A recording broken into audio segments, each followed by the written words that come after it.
ಈ ಸಲದ ದಸರಾ ಭಾರಿ ವಿವಾದಕ್ಕೆ ಕಾರಣವಾಗ್ತದೆ. ದಸರಾ ಉದ್ಘಾಟನೆ ಮಾಡ್ತಾ ಇರೋದು ಈ ಸಲ ಸಾಹಿತಿ ಬಾನು ಮುಷ್ತಾಕ್ ಅವರು.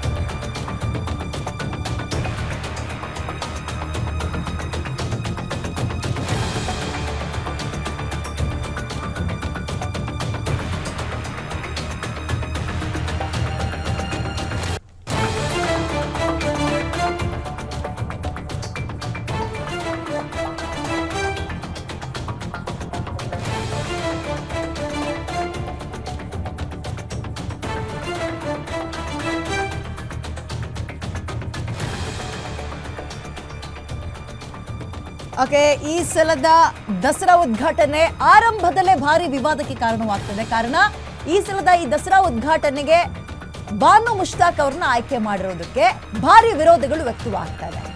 ಬಾನು ಮುಷ್ತಾಕ್ ನಿಮ್ಗೆಲ್ರಿಗೂ ಈಗ ಗೊತ್ತಾಗಿರುತ್ತೆ, ಬೂಕರ್ ಪ್ರಶಸ್ತಿಯನ್ನು ಗೆದ್ದಂತಹ ಮೇಡಮ್ ಮತ್ತು ಲೇಖಕಿ ಕೂಡ ಹೌದು, ನಮ್ಮ ಹೆಮ್ಮೆ ಕೂಡ ಹೌದು. ಆದ್ರೆ ಅವರು ಅನ್ಯ ಧರ್ಮದವರು ಅನ್ನೋ ಕಾರಣಕ್ಕೆ ಮುಂದಿಟ್ಕೊಂಡೀಗ ಪ್ರತಾಪ್ ಸಿಂಹ ಸೇರಿದಂತೆ ಹಿಂದೂ ಸಂಘಟನೆಗಳು ಇದಕ್ಕೆ ವಿರೋಧವನ್ನ ವ್ಯಕ್ತಪಡಿಸ್ತಾ ಇದ್ದಾರೆ. ಬಿಜೆಪಿಯಿಂದಲೂ ಕೂಡ ಬಾನು ಮುಷ್ತಾಕ್ ಉದ್ಘಾಟನೆಗೆ ಆಕ್ರೋಶ ಕೇಳಿ ಬರ್ತಾ ಇದೆ. ಬಾನು ಮುಷ್ತಾಕ್ ಮಾತನಾಡಿದ್ದ ಹಿಂದಿನ ಹೇಳಿಕೆಯನ್ನ ವೈರಲ್ ಮಾಡ್ತಾ ಇದ್ದಾರೆ. ಕನ್ನಡ ತಾಯಿಯನ್ನ ಭುವನೇಶ್ವರಿ ಅನ್ನಬೇಡಿ ಅಂತ ಬಾನು ಮುಷ್ತಾಕ್ ಅವರು ಒಂದು ಸಂದರ್ಭದಲ್ಲಿ ಹೇಳಿದ್ರು. ಅದನ್ನ ಇಟ್ಕೊಂಡು ವೈರಲ್ ಮಾಡ್ತಾ ಇದ್ದಾರೆ. ಕನ್ನಡ ಜಾತ್ರೆ ಪರೀಕ್ಷೆ ಮಾಡಬಾರದು ಅಂತ ಇದೇ ಬಾನು ಅವರು ಹೇಳಿದ್ರು, ಲೇಖಕಿ ಹೇಳಿದ್ರು. ಅರಿಶಿಣ ಕುಂಕುಮದ ಕನ್ನಡದ ಬಾವುಟಕ್ಕೂ ಬಾನು ಮುಷ್ತಾಕ್ ಆಕ್ಷೇಪವನ್ನ ವ್ಯಕ್ತಪಡಿಸಿದ್ರು. ಅಂಥವ್ರ ಬಳಿ ನೀವು ದಸರಾ ಉದ್ಘಾಟನೆ ಮಾಡಿಸ್ತೀವಿ ಅಂದ್ರೆ ಹೆಂಗಾಗತ್ತೆ? 2023ರ ಕನ್ನಡ ಸಾಹಿತ್ಯ ಸಮ್ಮೇಳನದಲ್ಲಿ ಬಾನು ಮುಷ್ತಾಕ್ ಅವರು ಈ ರೀತಿಯ ಪದಗಳನ್ನ, ಕನ್ನಡ ಮತ್ತು ಕನ್ನಡದ ಬಾವುಟದ ಬಣ್ಣಗಳನ್ನ, ಅರಿಶಿಣ ಕುಂಕುಮಕ್ಕೆ ಸಂಬಂಧ ಇರುವಂತದ್ದನ್ನ ಅಲ್ಲಗಳ್ತಿದ್ರು.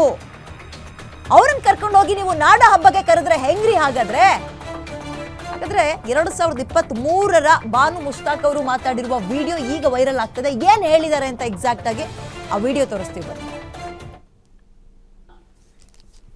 ಬಿಳಿಮೆಲೆ ಸರ್ ಅವರು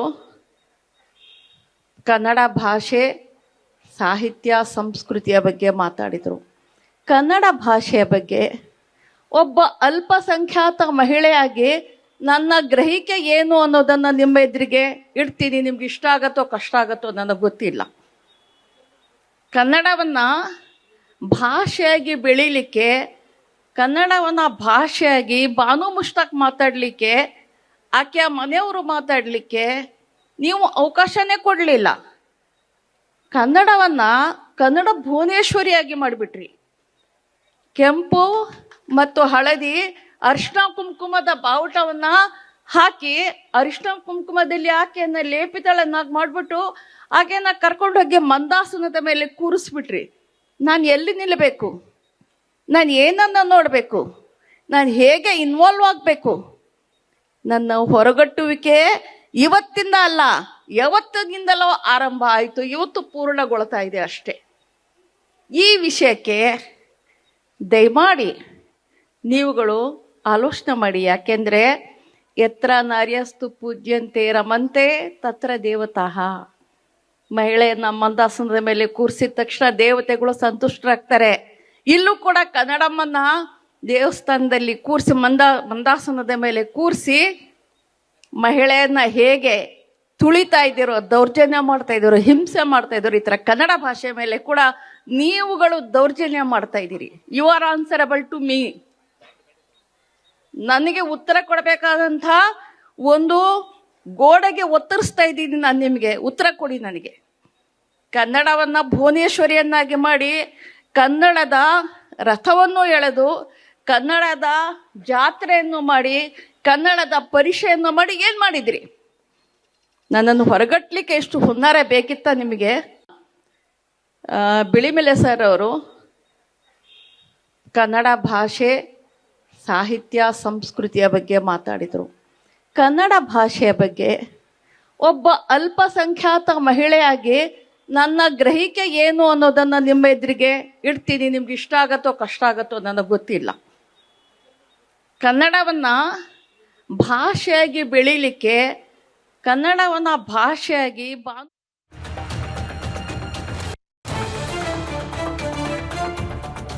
ದಸರಾ ಉದ್ಘಾಟನೆಯ ವಿಚಾರಕ್ಕೆ ಸಂಬಂಧಪಟ್ಟಂತೆ ಸಿಎಂ ಸಿದ್ದರಾಮಯ್ಯ ತೀರ್ಮಾನಕ್ಕೆ ಕಾಂಗ್ರೆಸ್ನಲ್ಲೇ ವಿರೋಧಗಳು ಕೇಳಿ ಬರ್ತಾ ಇದೆ. ಧರ್ಮಸ್ಥಳ ಪ್ರಕರಣದಲ್ಲಿ ಸರ್ಕಾರಕ್ಕೆ ಈಗಾಗಲೇ ಡ್ಯಾಮೇಜ್ ಆಗಿದೆ ಸರ್, ಇದನ್ನ ಮತ್ತೆ ಮುನ್ನೆಲೆಗೆ ತರದ್ ಬೇಡ, ಈಗ ಮತ್ತೊಂದು ಡ್ಯಾಮೇಜ್ ಮಾಡ್ಕೊಳಕ್ ಹೋಗ್ಬಿಡಿ ಅಂತ ಡಿ ಕೆ ಶಿವಕುಮಾರ್ ಟೀಮ್ ಹೇಳ್ತಾ ಇದೆಯಂತೆ. ಬೂಕರ್ ಪ್ರಶಸ್ತಿಯ ವಿಜೇತೆ ಬಾನು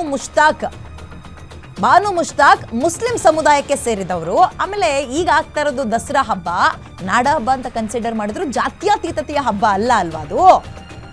ಅವ್ರನ್ನ ಕರ್ಕೊಬಂದು ಹೆಂಗ್ ಉದ್ಘಾಟನೆ ಮಾಡಿಸ್ತೀರಿ ನೀವು? ಬಿಜೆಪಿ ಇದನ್ನ ಇಟ್ಕೊಂಡು ರಾಜಕೀಯ ಮಾಡುತ್ತೆ ಸರ್, ಆಮೇಲೆ ಸಿಗಾಕಿಸ್ತಾರೆ ನಮ್ಮನ್ನ. ಮೈಸೂರು ದಸರಾಗೆ ಕನ್ನಡಿಗರ ಭಾವನಾತ್ಮಕ ಸಂಬಂಧ ಇದೆ. ಮೈಸೂರು ಉದ್ಘಾಟನೆ, ದಸರಾ ಉದ್ಘಾಟನೆ ಬಾನು ಮುಷ್ತಾಕ್ರಿಂದ ಬೇಡ. ಸಾಹಿತಿ ಆಗಿರೋದ್ರಿಂದ ದಸರಾದಲ್ಲಿನ ಕವಿಗೋಷ್ಠಿಯನ್ನ ಬೇಕಾದ್ರೆ ಉದ್ಘಾಟನೆ ಮಾಡ್ಲಿ, ಕರ್ಸೋಣ ಅವ್ರನ್ನ, ಒಂದು ಅತಿಥಿ ಸ್ಥಾನವನ್ನ ಕೊಡೋಣ ಅಲ್ಲಿ. ಬಟ್ ಉದ್ಘಾಟನೆ ಅವ್ರ ಕೈಲಿಂದ ಬೇಡ ಸರ್, ಸುಮ್ಮನೆ ಸಿಗಾಕಿಸ್ಬಿಡ್ತಾರೆ. ಆಲ್ರೆಡಿ ಧರ್ಮಸ್ಥಳದಲ್ಲಿ ಕೈ ಸುಟ್ಕೊಳ್ತಾ ಇದೀವಿ ನಾವು, ಎಸ್ ಐ ಟಿ ಅಂದ್ಕೊಂಡು ನಮ್ಮಲ್ಲೇ ಟಾರ್ಗೆಟ್ ಮಾಡ್ತಾ ಇದ್ದಾರೆ. ಈಗ ಮತ್ತೊಂದು ಇಂತಹ ಡ್ಯಾಮೇಜ್ ಮಾಡ್ಕೊಳ್ಳೋದು ಬೇಡ.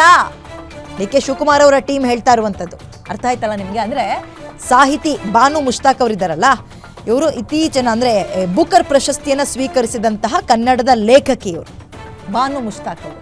ಇದನ್ನ ಪರಿಗಣಿಸಿ ಸಿದ್ದರಾಮಯ್ಯ ಅವ್ರ ತಲೆಗೆ ಏನಾಯ್ತು, ಇವರಿಗೆ ಒಂದು ಅದ್ಭುತವಾದಂತಹ ಸ್ಥಾನಮಾನ ಮತ್ತು ಒಂದು ಪ್ರಶಂಸೆಯನ್ನ ಕೊಡ್ಬೇಕಲ್ಲ. ಏನ್ ಮಾಡೋದು? ಸರಿ, ಮೈಸೂರು ದಸರಾ ಬರ್ತಾ ಇದೆಯಲ್ಲ, ದಸರಾ ಉದ್ಘಾಟನೆಗೆ ಇವ್ರನ್ನೇ ಗೆಸ್ಟ್ಗಳನ್ನಾಗಿ ಮಾಡೋಣ, ಅತಿಥಿಯನ್ನಾಗಿ ಮಾಡೋಣ ಅಂತ ಹೇಳ್ತಾ ಇದ್ದಂತೆ ಇದೀಗ ವಿರೋಧ ಬಹಳ ದೊಡ್ಡ ಅಲೆಯಾಗಿ ಮಾರ್ಪಾಡಾಗಿದೆ. ಪ್ರತಾಪ್ ಸಿಂಹ, ಯತ್ನಾಳ್, CT ರವಿ, ಹೀಗೆ ಎಲ್ಲರೂ ಈಗ ಹಿಂದೂ ಮುಖಂಡರು ಅನ್ನುವ ಮುನ್ನೆಲೆಗೆ ಬರುವಂತಹ ಎಲ್ಲ ಲೀಡರ್ಸ್ಗಳು ಕೂಡ ವಿರೋಧ ವ್ಯಕ್ತಪಡಿಸ್ತಾ ಇದ್ದಾರೆ. ಅವ್ರು ಹೇಳ್ತಾ ಇರೋದೇನೋ ನೋಡಿ, ಈ ದಸರಾ ಹಬ್ಬ ಇದೆಯಲ್ಲ, ನಾಡ ಹಬ್ಬ ಅಂತ ಕರಿತೀವಲ್ಲ, ಇದು ಜಾತ್ಯತೀತತೆಯ ಪ್ರತೀಕ ಅಲ್ಲ, ಧಾರ್ಮಿಕ ಆಚರಣೆ ಅಲ್ವಾ ಸರ್ ಇದು? ಕುಂಕುಮ ಹಣೆಗಿಡಲ್ಲ, ಕುಂಕುಮ ಇಟ್ಕೊಳ್ಳಲ್ಲ, ಅರಿಶಿನ ಹಚ್ಕೊಳ್ಳಲ್ಲ ಅನ್ನುವಂಥವ್ರನ್ನ ಕರ್ಕೊಬಂದು ನೀವು ತಾಯಿ ಚಾಮುಂಡೇಶ್ವರಿ ಒಂದು ದಸರಾಕ್ಕೆ ಉದ್ಘಾಟನೆ ಮಾಡಿಸ್ತೀರಿ ಅಂದ್ರೆ ಹೆಂಗಾಗುತ್ತೆ ಅಂತ ಅವ್ರು ಕೇಳ್ತಾ ಇದ್ದಾರೆ. ಹಣೆಗೆ ಬೊಟ್ಟಿಟ್ಕೊಳ್ಳಲ್ಲ, ಕುಂಕುಮ ಇಟ್ಕೊಳ್ಳಲ್ಲ, ಅರಿಶಿನ ಹಚ್ಕೊಳ್ಳಲ್ಲ ಅಂತವ್ರನ್ನ ಕರ್ಕೊಬಂದು ತಾಯಿ ಚಾಮುಂಡೇಶ್ವರಿಯ ದಸರಾ ಉದ್ಘಾಟನೆ ಮಾಡಿ ಅಂದ್ರೆ ಹೆಂಗ್ ಸರ್ ಆಗುತ್ತೆ ಅಂತ ಅವರು ಆ ವರ್ಷನ್ ಅಲ್ಲಿ ನೋಡ್ತಾ ಇದ್ದಾರೆ. ನೋಡಿ, ಒಬ್ಬ ಲೇಖಕಿಯಾಗಿ, ಸಾಹಿತಿಯಾಗಿ ಅವ್ರ ಬಗ್ಗೆ ನಮಗೆ ಬಹಳ ಹೆಮ್ಮೆ ಇದೆ, ಗೌರವ ಇದೆ, ಅಪಾರ ಪ್ರಮಾಣದಲ್ಲಿದೆ, ನೋ ಡೌಟ್. ಹಂಗಂದ ಮಾತ್ರಕ್ಕೆ ಇದು ಜಾತ್ಯತೀತತೆಯ ಹಬ್ಬ ಅಲ್ಲ ಸರ್, ಇದು ಸಂಪ್ರದಾಯ ಇದು ಅಂತ ಅವರು ಪ್ರಶ್ನೆ ಮಾಡ್ತಾ ಇದ್ದಾರೆ, ಆಕ್ಷೇಪ ವ್ಯಕ್ತಪಡಿಸ್ತಾ ಇದ್ದಾರೆ. ಇದಕ್ಕೆ ಕಾಂಗ್ರೆಸ್ನಲ್ಲೂ ಕೂಡ ಈಗ ವಿರೋಧಗಳು ಕೇಳಿ ಬರ್ತದೆ. ಏನಂತ? ಎಲ್ಲರೂ ಒಮ್ಮತದಿಂದ ಓಕೆ ಬಾನು ಮುಷ್ತಾಕ್ ಅವರೇ ಉದ್ಘಾಟನೆ ಮಾಡಲಿ ಅಂತ ಹೇಳ್ತಾ ಇಲ್ಲ, ಬದಲಿಗೆ ಸರ್ ಡ್ಯಾಮೇಜ್ ಆಗುತ್ತೆ, ದೊಡ್ಡ ಪ್ರಮಾಣದಲ್ಲಿ ಆಗುತ್ತೆ. ಈಗ ಆಗಿರೋ ಒಂದು ಧರ್ಮಸ್ಥಳದ ಡ್ಯಾಮೇಜ್ನೇ ಕಂಟ್ರೋಲ್ ಮಾಡೋಕ್ಕೆ ನಾವು ಹರಸಾಹಸ ಪಡ್ತಾ ಇದ್ದೀವಿ. ಅವರು ರ್ಯಾಲಿ ಅಂದರೆ ನಾವು ಯಾತ್ರೆ ಅಂತ ಇದ್ದೀವಿ, ಧರ್ಮಸ್ಥಳದ ಕಡೆಗೆ ಅವರು ಅಂದರೆ ನಾವು ಕೂಡ ಬರ್ತಾ ಇದ್ದೀವಿ ಅಂತ ಇದ್ದೀವಿ. ಇದು ವಿಪರೀತ ಆಗುತ್ತೆ ಸರ್, ಬೇಡ ಅಂತ ಹೇಳ್ತಾ ಇದ್ದಾರಂತೆ. ಈ ಕಿವಿ ಮಾತನ್ನ ಸಿದ್ದರಾಮಯ್ಯ ಅವರು ಹೇಗೆ ಪರಿಗಣಿಸ್ತಾರೆ ಅನ್ನುವಂಥದ್ದು ಪ್ರಶ್ನೆ.